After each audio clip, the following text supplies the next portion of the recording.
Hello everyone, my name is Meila on Parassita with last student number 092, and today I will act as an adjudicator for debate with the motion. This house would significantly tax unoccupied residential properties in Indonesia. So the debate follows a British parliamentary format. So there are four teams, which is opening government, opening opposition, closing government, and also closing opposition. So in this adjudication, I will assess each team based on three main criteria, which is matter, manner, and also method. Matter is the quality of the argument, the use of evidence, and also rebuttals. And manner is how fluently and persuasively the speaker present in their case. And also the last is method. It is the role fulfillment, structure, and also the strategic contribution. Here I would start with the opening government team. So the OG started the debate by framing the housing crisis and introduced the idea that unoccupied properties worsen the crisis. Their argument about the rich manipulating the house market was impactful, but the mechanism of tax implementation was underdeveloped. Their manner was confident, but some clarity was lost due to disorganized delivery. And the positive point is strong and contextual framing and also clear structure. And then the suggestion that I suggest is provide more practical mechanism and also improve the structural flow. Next, we move to the opening opposition team. The OO responded the moral argument about fairness and the burden of middle-class citizens. They introduced the idea of inherited properties and migrant workers. However, their case lacked structure and concrete data, and some part was repetitive. The positive point is it is realistic characterization of the Indonesia context and also with passionate delivery.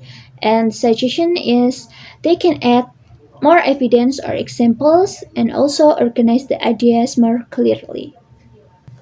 And now let's move on to the closing government team.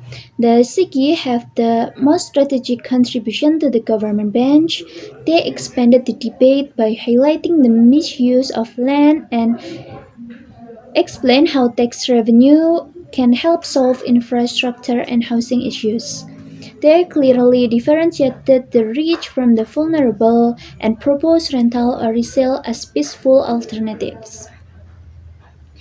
Positive point is this team have strong extension and also practical analysis of the state interests, and the suggestion is they should avoid repeating the OG's argument and also sharpen the POI engagement. And the last team, it is the closing opposition. The CO brought a very detailed and systemic analysis of how significant taxes might worsen gentrification and housing market inequality. Their analysis of migrant workers and market dynamics was sophisticated, although some explanations were hard to follow due to complexity. And the positive point of this team is it have advanced economic framing and also strong critique of government impact. And the suggestion that I have is they should use simpler language and emphasize how their stance differ from the opening opposition. And so after I evaluate all of team, here's my final ranking. So the first place is I gave to the closing government because their case offered the clearest and most constructive path forward with a detailed analysis of alternative solutions and also the national benefit. And then the second place is the closing opposition. They provided deep analysis and successfully challenged the SIGI's assumption, but the delivery could have been more clearer. And the third place is for the opening government. The OG started strong with relevant context but lack execution on practical mechanism. And then the last place is for the opening opposition. The OO had an emotionally compelling stance but needed stronger structure and also more evidence. That concludes my adjudication. Overall, it was engaging and high quality debate. Each team brought meaningful insight, and I commend all speakers for their efforts. Thank you.